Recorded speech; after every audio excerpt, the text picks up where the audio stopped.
Okay, can I have your attention in 5, 4, 3, 2, 1.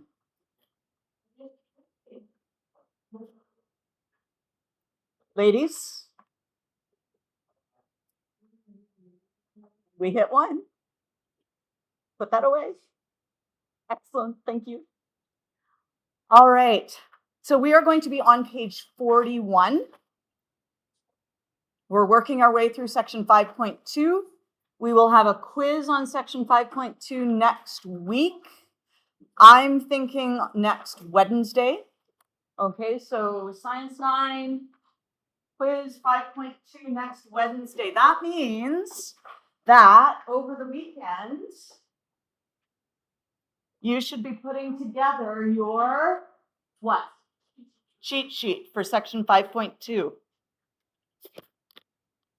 And those of you who left it to the last minute last time, that this has a lot more vocabulary to it. So leaving it till the last minute will be a somewhat disastrous approach for this section, okay?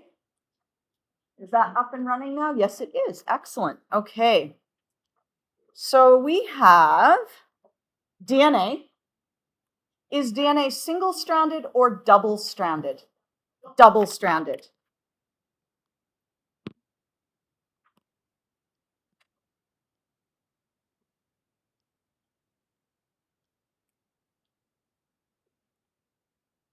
And you know what's nice is that DNA starts with the letter D and double-stranded starts with the letter D. That is something that you should know because DNA is double-stranded. There is another molecule that is single-stranded, RNA.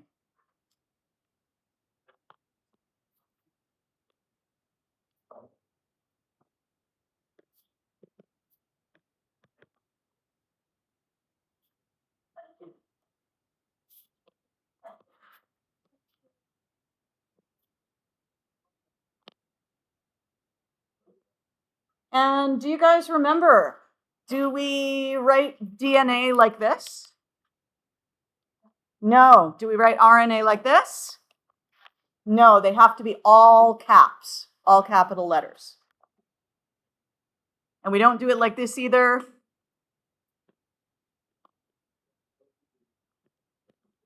It's just not the done thing, okay? Now, there is a special name for that twisted. There's a special name for that twist. Samuel, can I help you? No, you're good? Okay. There's a special name for that twisted ladder shape. It is called a double helix. It is double-stranded and it is a double helix.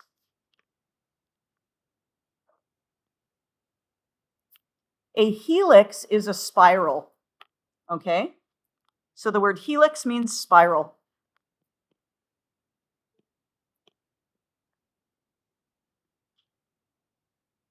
So why is it a double helix? It's because it's one spiral twisted around a second spiral.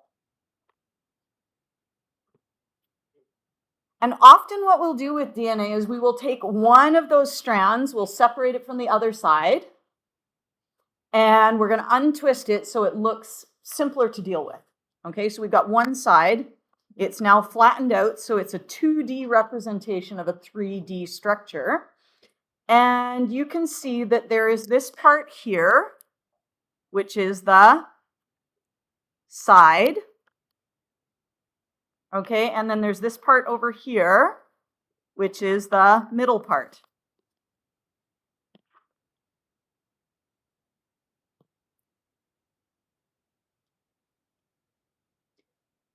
Now, one thing you can notice here is that we have this little bit here. Does that look similar to this bit here? Yes. And does that look similar to this bit here? Yes. So what we have is we have a bunch of similar things all stuck together. We have similar molecules all stuck together to make a long molecule.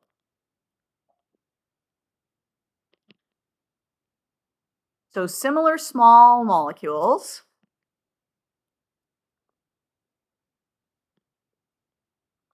And I'm going to make up an abbreviation for molecules.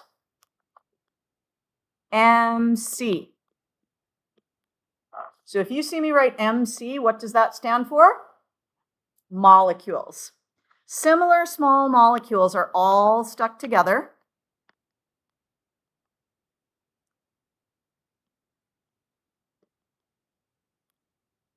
to make a long molecule.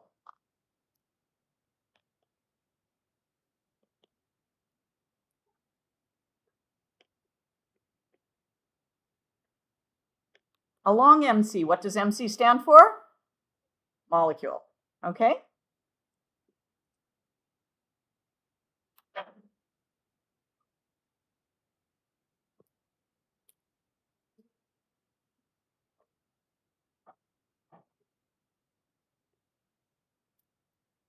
In biology,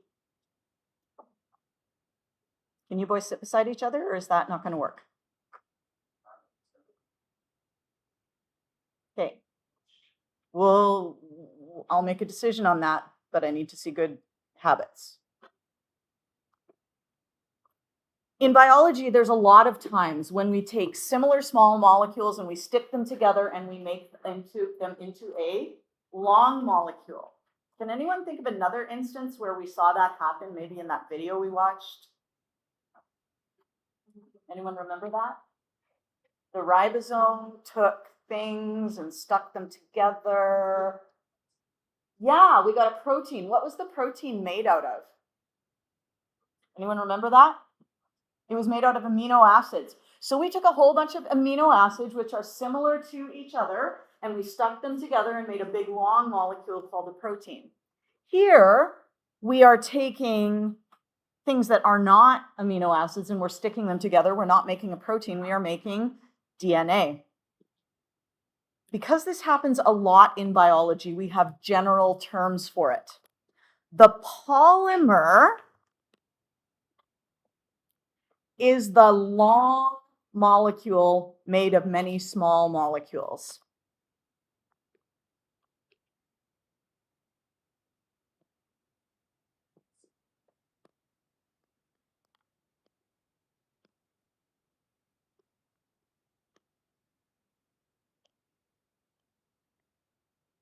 In a chain.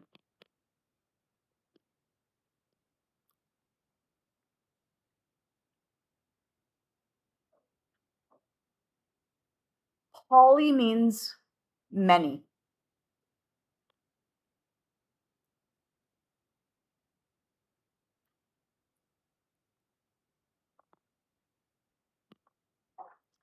Mer, I don't think it actually means this, but I like to think of it as meaning units. So DNA is made of many units stuck together. Each individual unit, if you have one unit, polymer is many units. What do you think is one unit? Mono. Mono means one.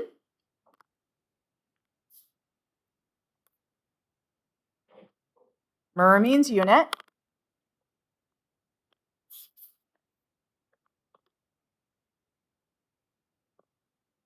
So the monomer is the single unit. The polymer is the long chain.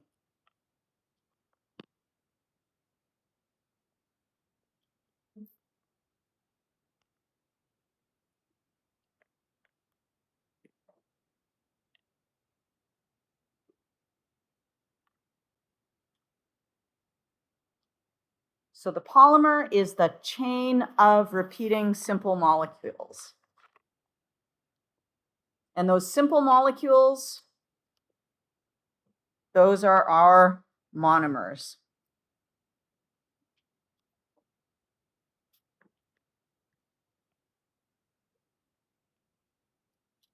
Is polymer a vocab word? What do you guys think? Yes. Polymer is a vocab word. Monomer is a vocab word.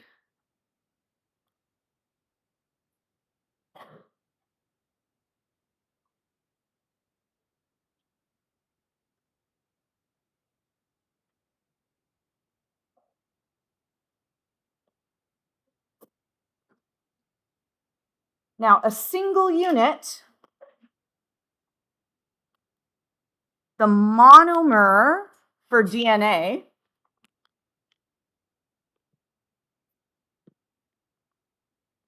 is called a nucleotide. Do you remember that word from your exercises earlier? Nucleotide? Okay, so that's the nucleotide. It includes the part that goes on the side of the DNA, and it includes the part that goes in the middle.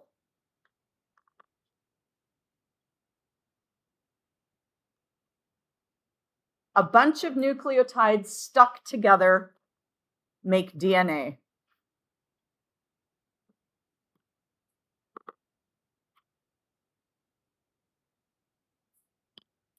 A string of nucleotides makes up the DNA. So the nucleotides are the monomers. And in this case, the polymer is the DNA strand.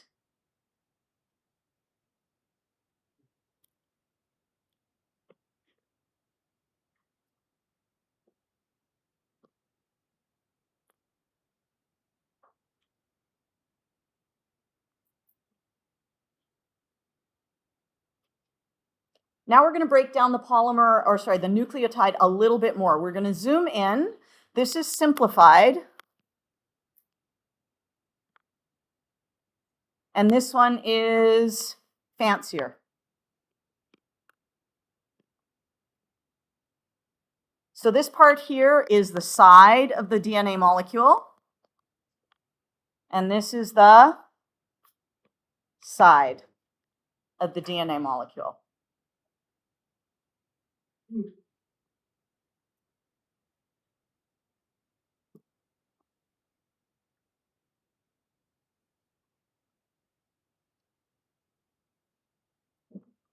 And this is the side.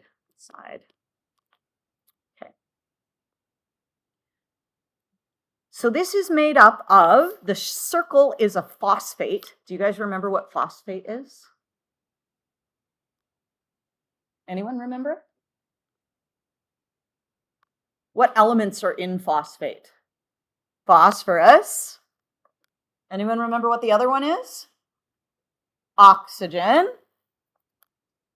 Anybody remember how many oxygens? You're so close. That would be phosphite. It's 4.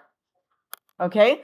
You don't need to remember this. It is on your little green sheet if you need to. But anyway, it is PO4. Anyone remember the charge? It's a 3-, yeah. Okay? So that is our phosphate group. And we just put a P in a circle. Okay? So that's our phosphate. And then there's a sugar. And the sugar is represented by a pentagon. And that's because the sugar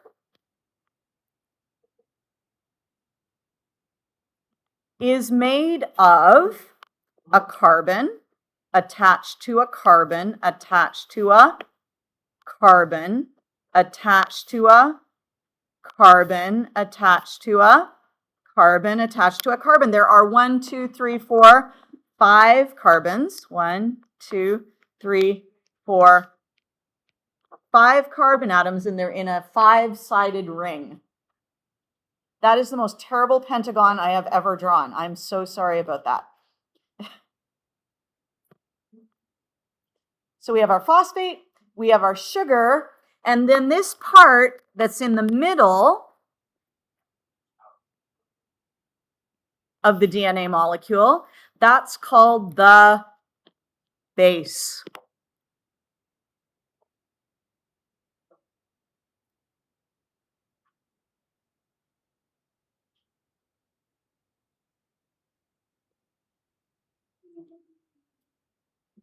We're going to practice drawing pentagons, okay? So this is a tilted pentagon. I find the tilted pentagon very difficult. So we're going to practice drawing just a straight up and down pentagon. So what you do is you take one line and you go like that. You take a second line. It's like you're drawing the roof of a house. Okay, so you've got the roof of your house. And then instead of drawing a house, so I'm going to draw the house in red. Don't draw red. Don't draw the red bit. That would be a house, yes? Instead of drawing the house, what you're going to do is you're going to draw the lines slightly going inward and then attach at the bottom.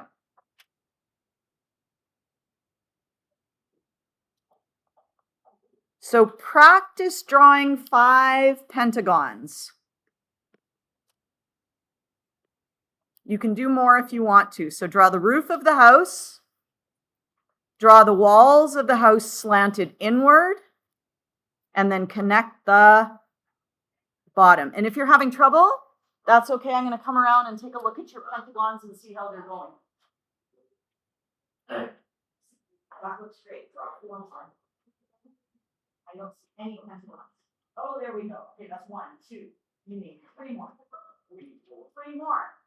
Those look good. That looks good. Yes. Yes, yes, yes, yes.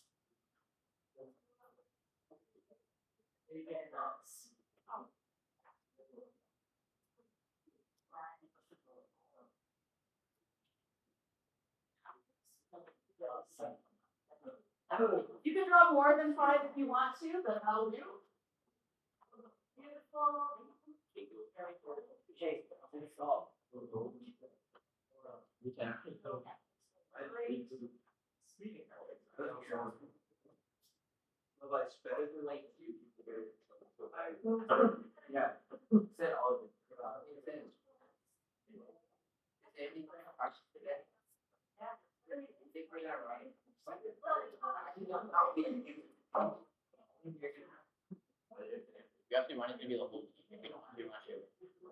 No, it's gonna be white.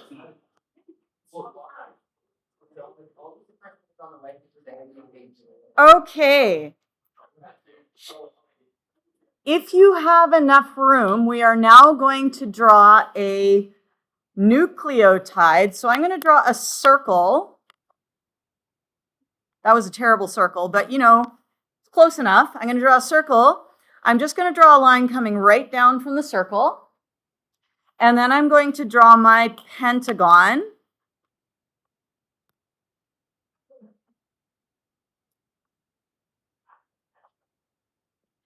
And then your base is going to be rectangular shaped.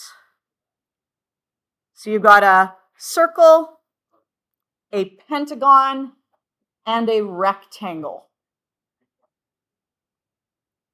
Okay, so try drawing a circle, a pentagon, and a rectangle. You need to be able to draw that for your next quiz. Okay? Phosphate, sugar, base.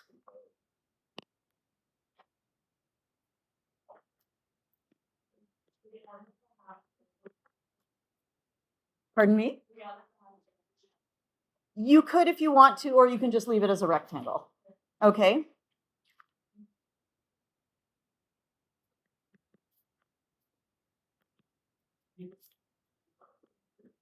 All right, and if there's not enough practice in the exercises at the end, I'll give you some extra paper to practice drawing those phosphate sugar base.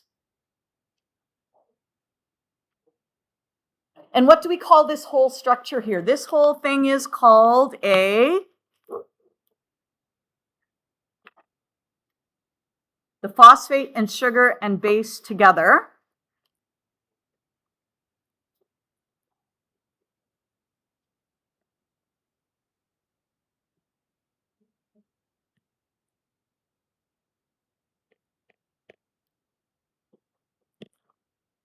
What does it equal? That is a nucleotide.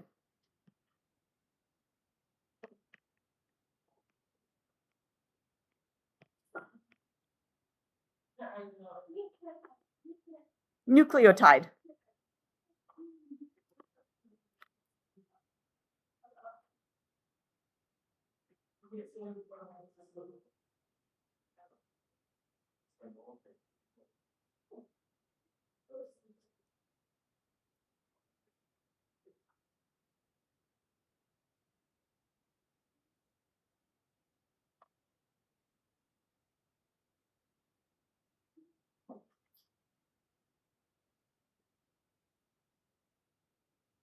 Okay. For all the nucleotides, the phosphate and sugar are the same. Same. Phosphate, sugar, phosphate, sugar, phosphate, sugar. Same. But there's 4 different types of bases. We have one that's like inward pointed triangle. Is it really an inward pointed triangle shape? No, but it will do for the purposes of our thing. We have one that is an outward pointed triangle shape. We have one that's an inward half circle and one that is an outward half circle.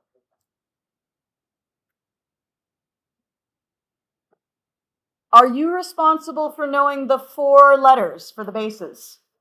Yes. 4 different types of bases: A, T, C, and G. Are you responsible for knowing the full names? Adenine, thymine, cytosine, guanine. Only if you want enriched credit, okay? There are 4 different types of nucleotides because there are 4 different bases.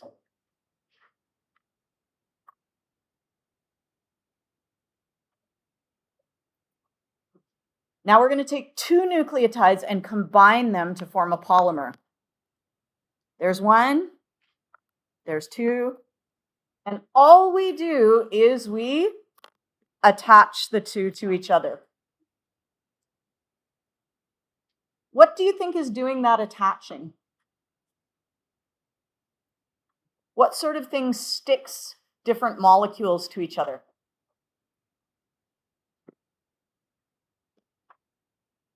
That is a chemical bond.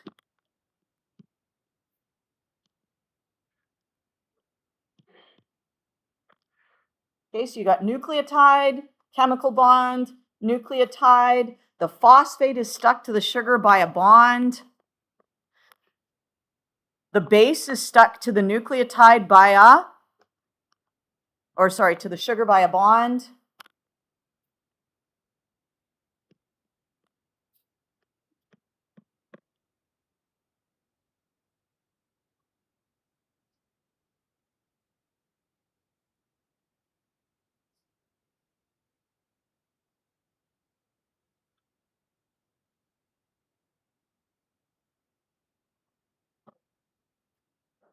We would not normally have just 2 units of DNA. We would not normally just have 2 nucleotides. Does anyone want to guess what we would call it, though, when we have 2 nucleotides stuck together? It would be a dimer. Yes. We don't need to write that down because we don't need to, but it would be a dimer. Very nice. Okay. And you can repeat this over and over and over and over again until you get one long chain. And this part here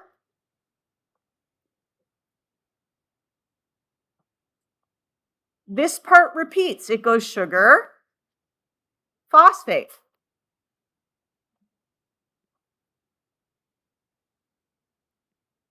sugar, phosphate, sugar, phosphate, sugar, phosphate, sugar, phosphate.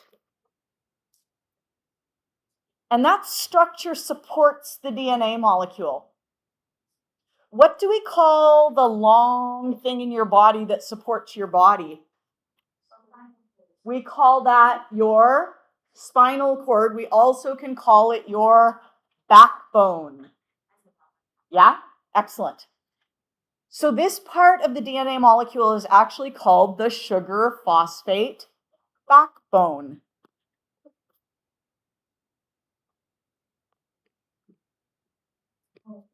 It's a backbone made of sugar and phosphate. Our backbone is not made of sugar and phosphate. It's made of actual bone. Yeah. The DNA's backbone is made of sugar and phosphate. Yeah.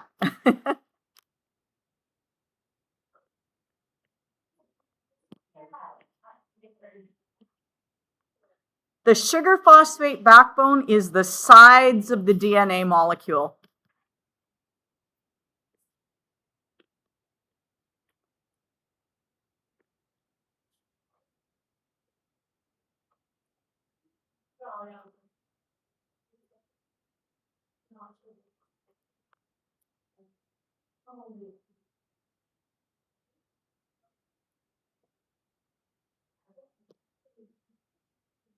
Okay, and now we've just got this labeled on the next page. And what we can see is that when we put those two sides of the DNA molecule together, the sugar phosphate backbone ends up going around both sides of the molecule. The sugar phosphate backbone is pretty strong, and it helps support and protect the bases in the middle.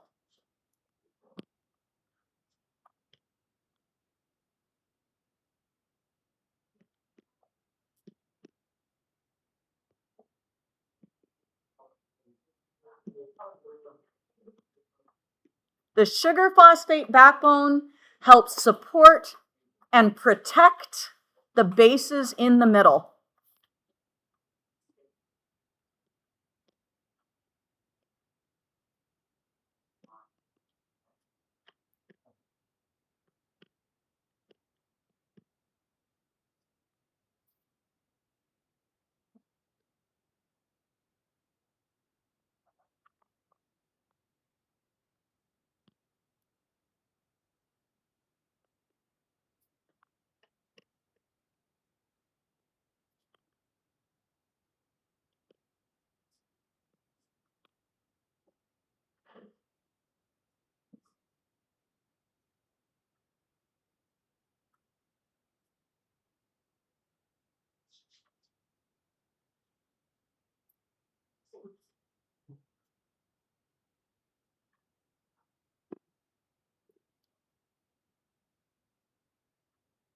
And then the bases just all stick outside of the sugar phosphate backbone.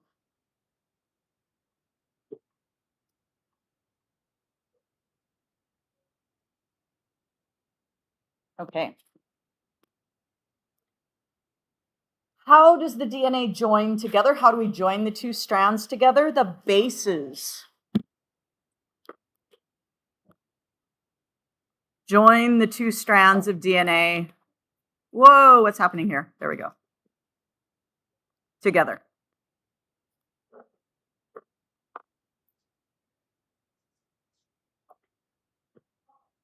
So what I want you to take a look at is over on the right-hand side of the page.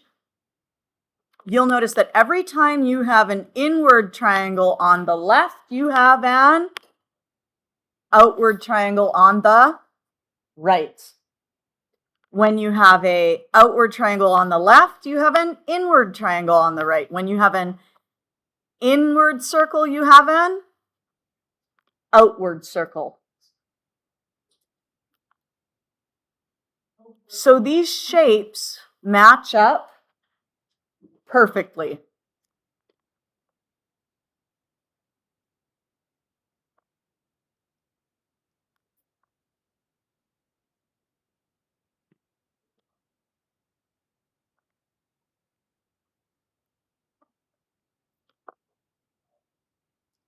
A triangle doesn't go with a circle. Two inward triangles don't go together. An inward triangle goes with an outward triangle. The inward circle goes with the outward circle. So they match up perfectly. This is really oversimplifying it. The molecules don't look anything like circles and triangles, but this gives you the idea. They fit together like puzzle pieces. And there are forces in between.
Does anybody remember the word for matching when we're talking about bases?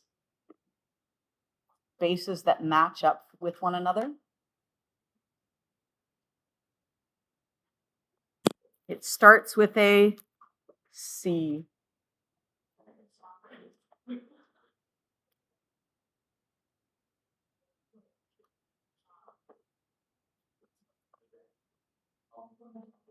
Ooh, I heard it. Ooh, complementary. Yes. I'm like, I hear it somewhere. Where is it? Yeah. Complementary. Complementary. That's a big long word. Complementary is a vocab word. Complementary means matching.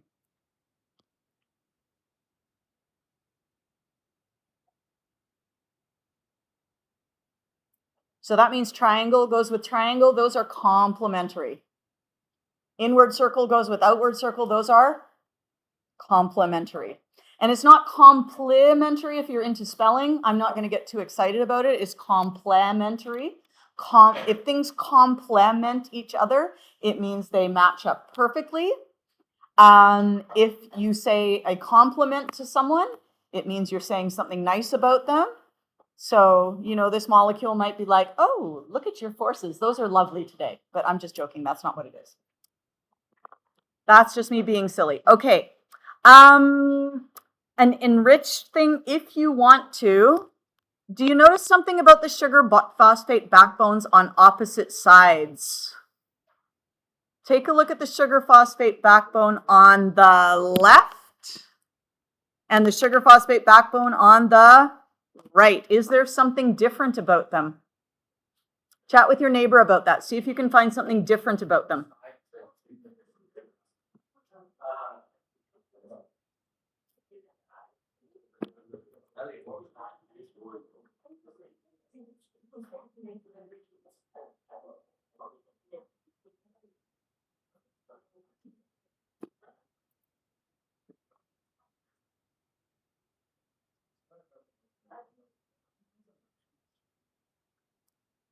Did anyone find what's different?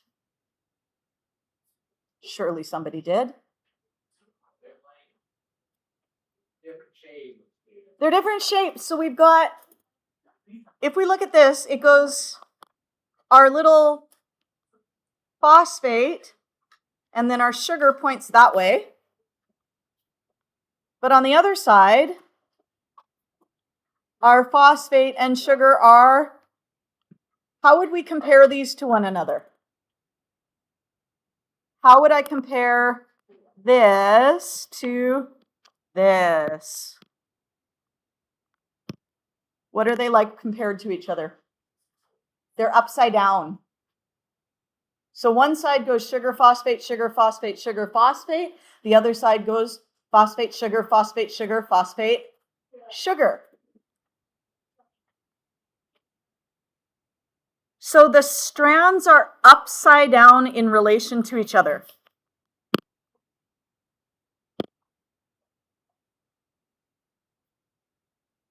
And if you're interested, this is an enriched word that is called anti-parallel.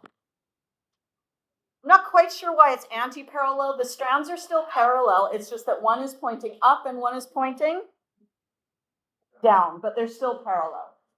Yeah? So you could say that maybe if parallel was like this,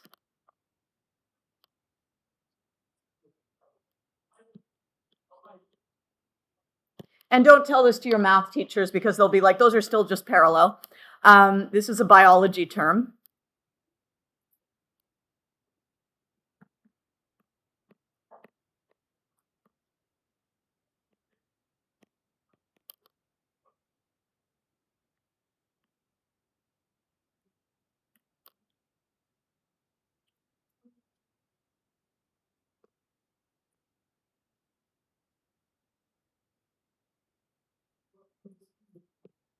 Do you guys remember what we call the forces that hold the two sides of the DNA together?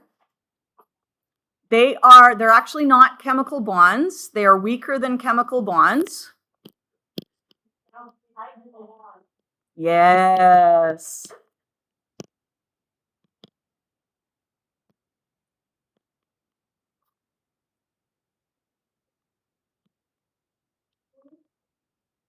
They're weaker than chemical bonds. They are called intermolecular forces.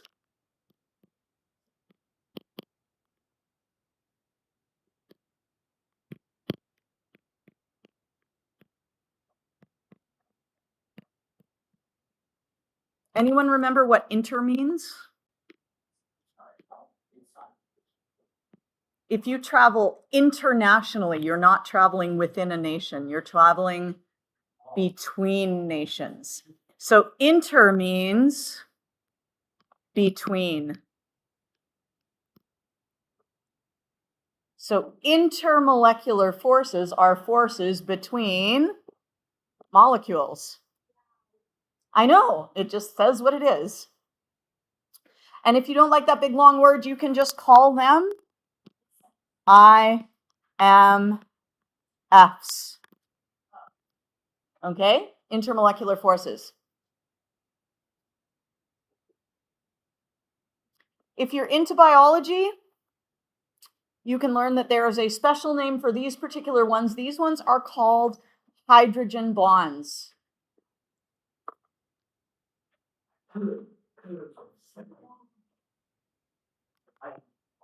Hydrogen bond. So you should know intermolecular force. You should know hydrogen bond. A hydrogen bond is a specific type of IMF. It's the one that holds the bases together.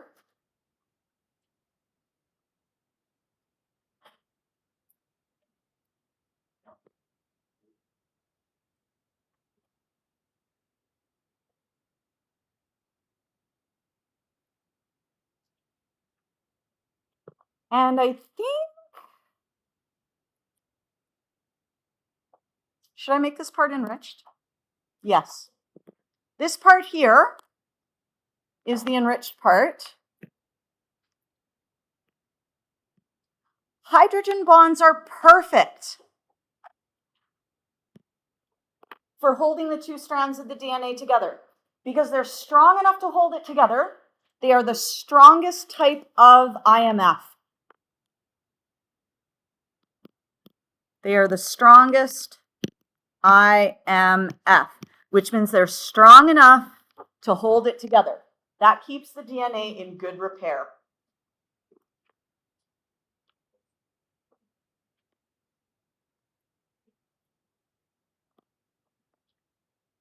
But IMFs are weaker than chemical bonds.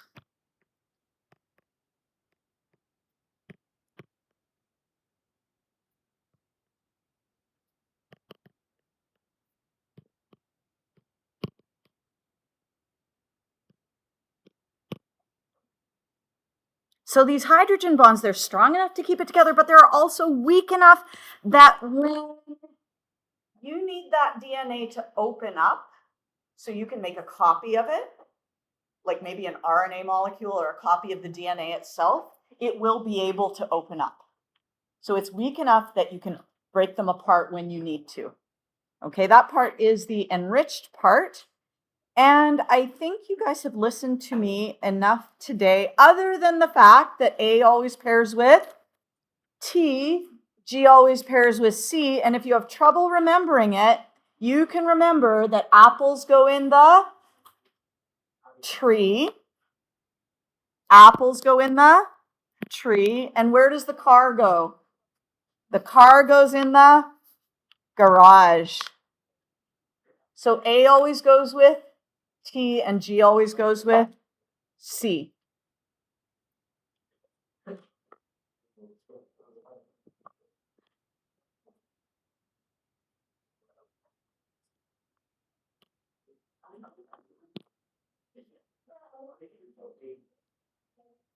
And let's star this one here.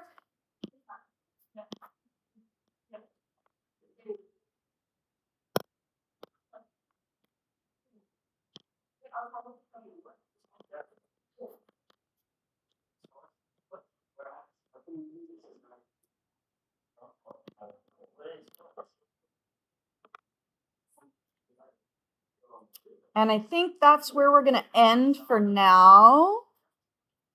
La la la la la. Da, da, da. Da, da, da, da, da, da, da, da. And you guys can now work on pages 50, 51, 50 and 51. Yeah, I'm also going to throw in 40, 50, 51.